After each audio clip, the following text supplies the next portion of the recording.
Are church compensation issues keeping you up at night? Is your compensation structure for staff intentional, fair, and legally compliant?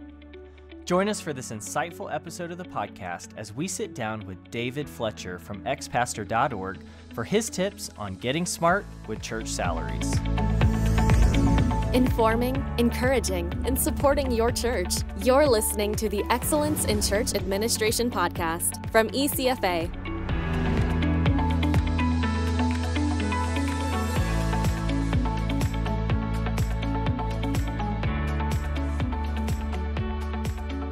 Welcome back to another Excellence in Church Administration podcast by ECFA. This is your host, Michael Martin, and hey, we know that serving in church, it's a busy job and you've got a lot on your plate, so sincerely, we just want to say thank you so much for taking a few minutes to join us today, and I'm really excited for today's conversation with our special guest, Dr. David Fletcher. David is the founder of xpastor.org, which is an incredible ministry to executive pastors and other leaders who serve really in church administration roles, including senior pastors, finance personnel, and board members. David has a true pastor's heart, and he's got a wealth of experience as an executive pastor for 35 years, serving in several churches ranging from 1,000 to 8,000 in weekend attendance. And from an ECFA perspective, of course, we also love David for his heart for the Lord and integrity and excellence in ministry. And he's been such a friend and an advisor to ECFA over the years, and we're so grateful for his support and his heart to serve the church. And I really could go on, but I want to save plenty of time for you to hear from David, a little bit about his story and some great new resources coming from XPastor on smart money for church salaries, which is the topic of our podcast today. So, David, hey, we really appreciate you being here on the podcast today. Thank you, Michael. It's great to be with you, and that was a wonderful introduction. I hope that my mother hears it.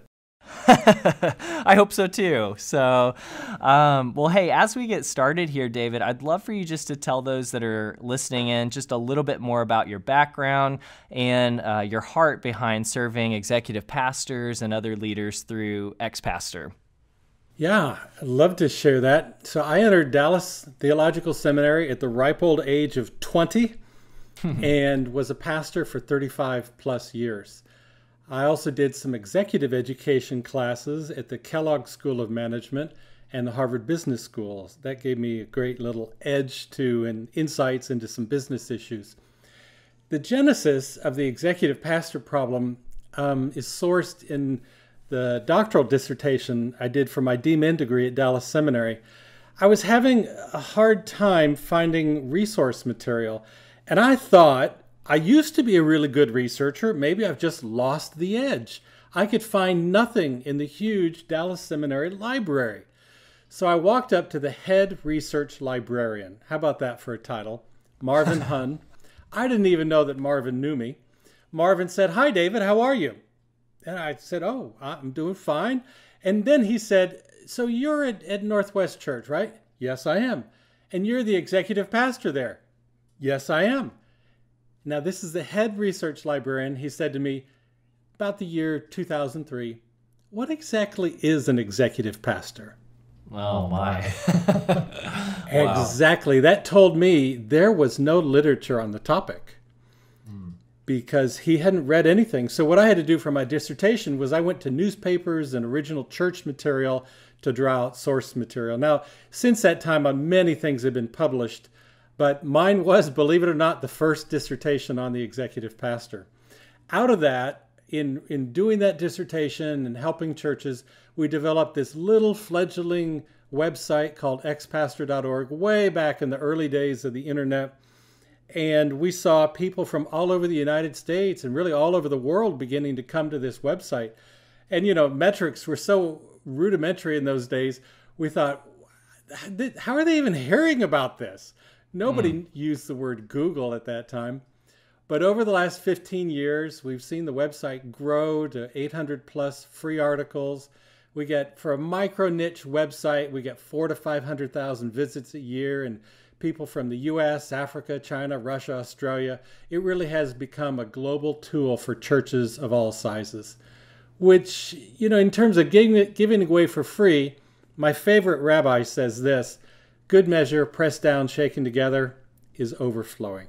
And we just love to help folks all around this country and around the world with any information that we can. Wow, that's awesome. No, I totally affirm that, and just love the resources that are out there, and going to talk about one of those new resources that's coming out here in just a bit. But I mentioned this earlier, David, and while you're here on the podcast, I can't resist asking you this question. But I mentioned that one of the things that we've loved about working with you over the years is just the heart for integrity that you have. I know personally from our conversations, you just have this desire to see churches model the highest standards when it comes to accountability and transparency. And you've been a faithful advisor to ECFA over the years. And so in all your years serving in local churches as an executive pastor and in other roles and working with other churches, why have those values been so important to you?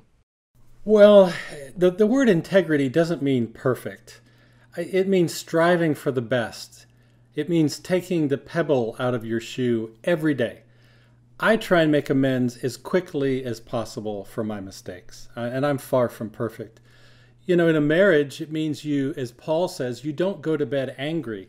There's some sort of mystical thing that happens. It's spiritual, emotional, psychological, physical. It gives the devil a foothold. So when it comes to integrity in our churches, I think we need to make amends for any mistakes that we make as quickly as possible. But it also gets to this concept of, do we really believe the Bible, or are we functional agnostics? So do we just read the parts that we like and skip the rest? Or do we see that the whole counsel of God is really informing our life and lifestyles? The Apostle Paul wrote this in Romans 13, 6 and 7. For this reason, you also pay taxes, for the authorities are God's servants devoted to governing. Pay everyone that is owed, taxes to whom taxes are due, revenue to whom revenue is due, respect to whom respect is due, honor to whom honor is due. I don't know anyone who just rejoices on April 15th on paying their taxes. I don't either. But if I really thought in my heart that this servant I'm sending the money to is God's servant, and that money may not all be used the way I want it to, but still God is ultimately the one in charge, well, then I should be very honorable in my taxes. And my taxes should be correct. Same thing in the church. We need to live with the rules that we're given. If we don't like the rules, we should make every effort to change the rules, or like ECFA is doing with the ministerial housing allowance, keeping the rules from being changed. But if the government overturns the ministerial housing allowance, well, then we can go back to court, we can try and change the rules, but until that happens, we have to live with them. Because it's not integrity just in a public view, it's really with God that we want to live with and have that sense of who we are. That's really good. No, you're right. And it just really gets back so much to, our faithfulness to God and also our witness before the watching world. So I think that's great. So thanks for answering that for us. And I'd love to just kind of switch gears now. We talked about the multitude of resources that have been available, on X-Pastor since you guys launched in the early 2000s. And one of the things I'm excited about, we've been hearing from you about, is the Smart Money for Church Salaries, the new ebook that is underway and that's going to be coming out soon. I think that's such an intriguing title, and for folks that will be new to this ebook, I'd love for you maybe just to get us started here by helping us understand kind of that concept. What are you thinking behind the title Smart Money for Church Salaries? Well, Michael, it started off as an ebook at about 80 pages long, and it's grown into a print book. And because of the size and all the charts in it, it'll have to be a full 8.5 by 11 workbook publication. So it has grown. It has grown. What it started off as. The opposite of smart, and some school teachers don't even allow their kids to say it, but the opposite of smart is stupid. And as some people would say, let's not pay the stupid tax. Let's not make elementary school mistakes with compensation in our church. We really want to be smart. You could use the word shrewd, but that has negative connotations generally, not in the Bible. Jesus uses the word a lot, but we really want to be smart in giving as much as we possibly can that's fair and equitable to our pastors and our other employees in the church. And we don't want to cheat them out of benefits they could have or should have. You know, Christianity Today just reported in an article by Sam Ogles that a church in the 1980s lost Tom Rainer as a pastor because they weren't paying him a living wage. He said this, even back then, $21,000 was peanuts. So I really was struggling. I had to actually sign out food from the food pantry. So in terms of making a mistake, would you want to be that church that lost the young pastor named Tom Rainier from your staff? The problem with compensation is it gets complex the minute you investigate the regulations of the IRS, the Fair Labor Standards Act. Salaries for pastors have unique challenges, such as the Ministerial Housing Allowance, the Self-Employed Contributions Act. Churches have managers who are exempt from the FLSA and support staff who are non-exempt. It's a dizzying I can't even get the word out. A compilation of terms and acronyms and rules and regulations. To obey the law and to help church staff, all these have to be complied with, and there's no easy fix with the myriad of issues. Senior pastors have to be aware of the principles, and other staff have to become localized experts in implementing them. That's why we developed the Smart Money for Church Salaries.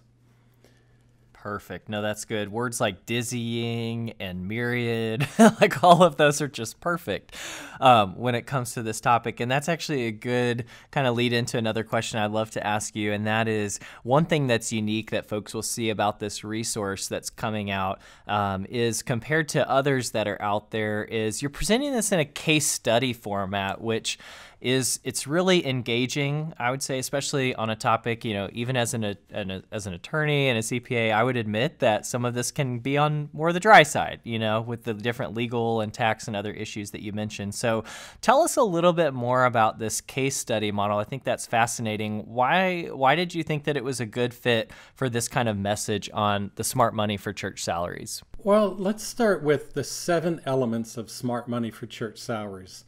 It's invest in staff salaries with skill. It's handle worldly wealth and excellence with trustworthiness. It's implement a fair and generous compensation guide. Follow federal and state regulations with integrity. Learn from information channels of those with deep knowledge of church finance. Be fruitful and find success in the wise use of finances that God has provided, as measured in changed lives. So when we think about taking those principles and then taking this array of local and state and federal regulations, it really can get dry and heavy and laden very quickly. So the method that we chose was a case study. And a case study presents a pertinent story and it walks through how problems are solved. A good case is more than just an example. It has depth and it gives perspective in a situation. The Harvard Business Review Press has a book, Teaching in the Case Method, and they said this, quote, "In business education, the case method has been closely identified with the Harvard Business School. Though the approach was not invented on the banks of the Charles River, witness the long Talmudic tradition, the business school is well known for its commitment to an active, discussion-oriented learning mode, disciplined by case problems drawn from the complexity of real life," unquote. And I would put forward to you that the parables of Jesus, because remember, they cited long Talmudic tradition, the parables of Jesus are miniature case studies. Right. For example, in 240 words, the parable of the Good Samaritan has depth and complexity. That's why it's so preachable. So in church and in business, the case study method provides rich soil for learning. Again, as Harvard says, quote, "The case study method enables students to discover and develop their own unique framework for approaching, understanding, and dealing with business problems. To the extent that one can learn business practice in a classroom and the limits are substantial, it achieves its goal efficiently." Would you like to hear about the Wheatfields Good News Church case study? I think so. Okay. So yeah, let's do it. Okay, it's a compiled case, and Wheatfield's Good News Church could be across the street or a few miles down the road from your church. Attendance is increasing, worship is thriving, ministry is booming. It's a dynamic ministry. And as good as things look on the outside, there are problems on the inside. The salary budgets are in chaos. No one is admitting wrongdoing or breaking the law, yet there are strong suspicions that things are amiss. And in the case, we journey, and it really is a journey, as Dan Black begins to understand the problem and work the problem. He's a leader at Wheatfields. We walk in backroom meetings with him and staff discussions. We step through the thinking of how to solve the compensation problems at Wheatfields. With Dan, we analyze salaries and learn a maze of state and federal regulations. And your goal with Dan is to gather comparative salaries and create a compensation guide. If only the path were that easy. Now, the story of Wheatfield's Good News Church is a compiled case study. Several churches are melded into this case. It's a fictitious name so as to protect the guilty and the innocent, kind of a reverse dragnet thing there. And it's compiled from different churches, as no church, I don't understand this, Michael, no church wanted me to publicize their confidential salary information. You had no volunteers there? Nor did they want me to air their dirty laundry. They were afraid the feds would come. But the stories, though, are real, and the facts come from churches just like yours. Can I briefly share one of the dialogues, Mike? Yeah, absolutely. Go for it. Okay, just a few lines here. Attorney: Dan, what are your recommendations for raises? Dan: our staff is working hard. Attendance is up 500 people, 25%. Giving is up 22%. We need to give our staff raises. Attorney: so let me ask my question again. What are your recommendations for raises? Dan: in the sheet I just handed out, I put 4%. In that Wheatfields has never done annual reviews, I'm recommending 4% across the board raises. Attorney: so you want to do a merit increase for all staff. That won't encourage your best performers to excel even more. We need people who can scale with the growth of our church. Is that the best way to invest a raise number that is closing in on $200,000? Dan: it's getting hot in here. I wouldn't have done across the board raises in my business, yet our church has been doing raises this way for its entire history. Entrepreneur: we thought you were going to bring something new to the table, not this same old, same old. That dialogue is based on actual meetings of compensation teams. Here's a question. How many people in your church have been in a compensation team meeting? Probably 4 or 6. So let's pull back the curtain and teach folks what to expect in those meetings, how to get ready for those meetings, and how to do their best in those kinds of meetings. That's what the book is about. That's great. That is such a good teaser. And as they would say, if folks want to know the rest of the story of the Wheatfield Good News Church, they'll have to check out the book. So no, that's good. But yeah, no, maybe just as a little sneak peek. Maybe we won't have to get into the story, but I'd love for you just to share for those that are on the podcast today that are tuning in. I'm sure they would love to be able to ask you a question, probably with some variation like this, and that is, in all of your experience, David, working and thinking through as you were creating this product and this resource, what are 3 of the top areas that you've seen where churches can really be smarter when it comes to salaries? What do you think? First, I would say churches need a solid salary grid and good comparisons. And those comparisons should not just be from other churches. Yes, you want to know what's happening locally and nationally. But people in the pew are leery of only having comparisons from other churches. There's just enough stories out there of churches paying crazy amounts that they're never quite sure that the church data, that they want to base all their compensation data just on other churches. And the book and the workshop will reveal the secret sauce of how to get data from valid local sources that the congregation will be in love with. So that would be a first one. Okay. The second one would be a good deal of money is lost, and literally thousands of dollars just is sifting through the hands of our pastors and commissioned ministry directors with a poor ministerial housing allowance form. And I know you have a great one on the ECFA website because I've sent a lot of people to it. So we need a good form and one that is legal. So let's consider a well-paid leader at Wheatfields, Liz Jackson. She made $93,000 in 2017, and her housing allowance that she turned in was for $22,262. And she thought it was good, but the form didn't help her maximize her housing allowance, and her taxable income was $70,000. In 2018, through this study, Wheatfields implemented a new ministerial housing allowance form. Instead of having deductions or exclusions from income of $22,000, it rose to $35,000. So her taxable income for federal tax purposes, excluding what she'd have to pay on SECA, is $58,000. That's a big difference. She's going to save a lot of money in federal taxes. Yeah, I'd love to see more pastors learn from that. You can't pay for a maid, not that many pastors do, but frankly, there's so many things that you can put in the housing allowance. I mean, I don't want to count toilet paper, but you could. You could put it on there. And the third one and final would be people need to create a big Burrito salary spreadsheet.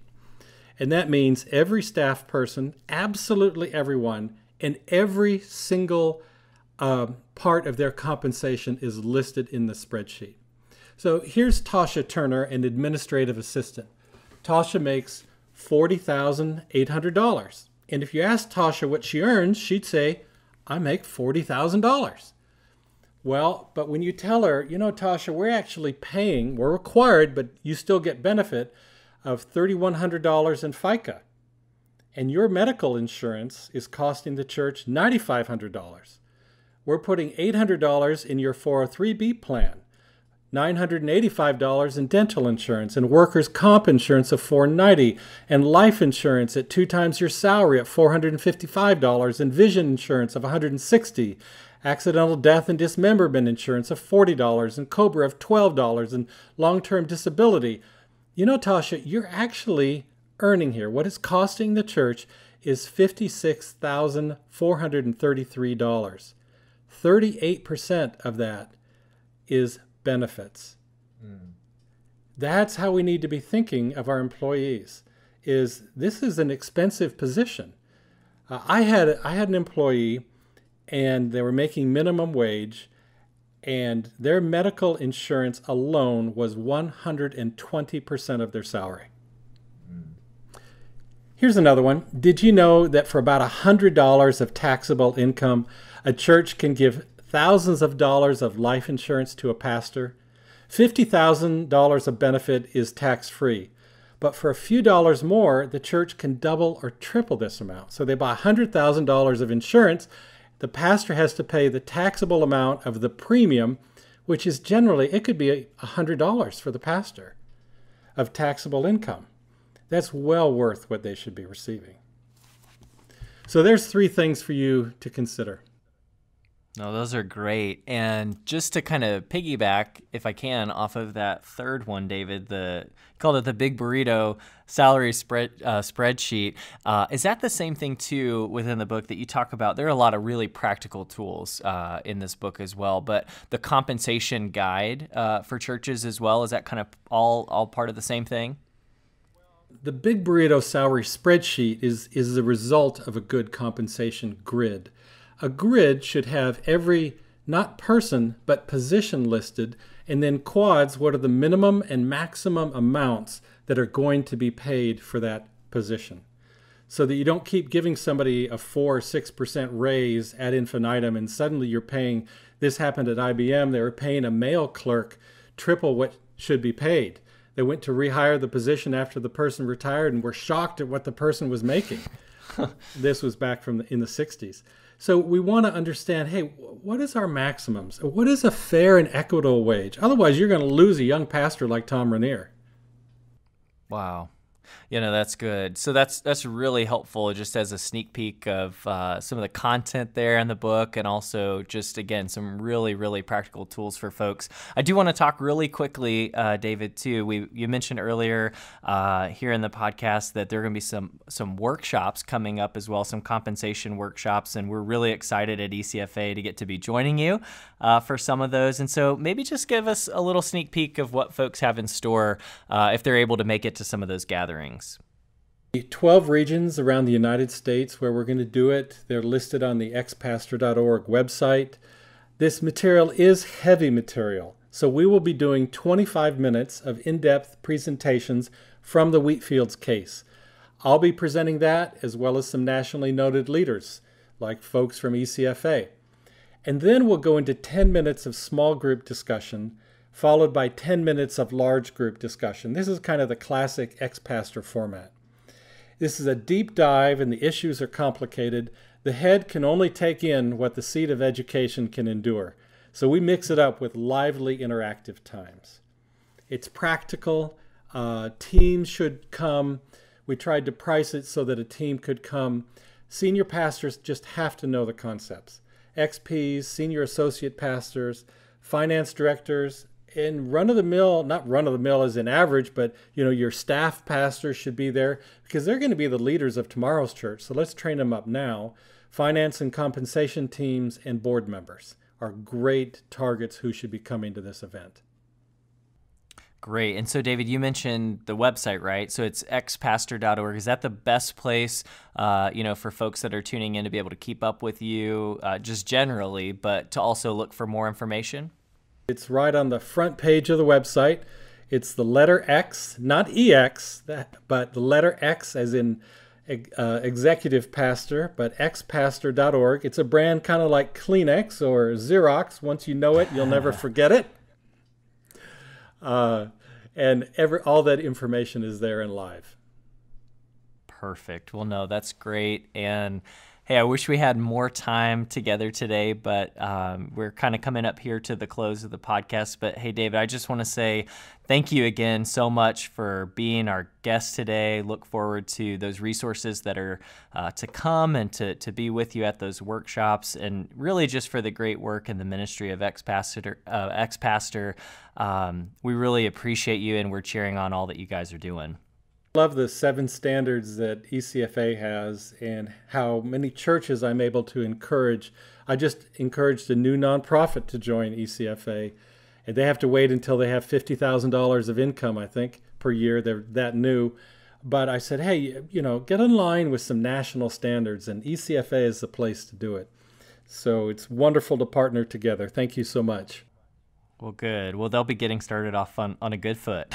So... Well, hey, in closing here, just as David mentioned, you'll definitely want to stay tuned to the letter X, xpastor.org, to check out the new ebook, the new book, and the upcoming workshops. And we'd love here at ECFA to also get to see you at one of those gatherings that are coming up across the country. I also want to just really quickly here highlight some of the great resources that are on ECFA.church, including webinars, ebooks, and the Online Knowledge Center to help your church be smart, as we've talked about today, with church salaries. David mentioned one of those here on the podcast, the housing allowance worksheets, for example. So for ECFA certified churches, all of these resources come free with your membership. And for other churches, you can check out some of the free helps that are in our resource community at churchexcel.org. Well, a huge thanks again to David Fletcher for joining us today, and for each of you tuning in. Please know that we are here to support you, and reach out anytime with your questions at podcast@ecfa.org. And we look forward to being with you again soon for another Excellence in Church Administration podcast. Until then, we pray God's blessings over you and your church.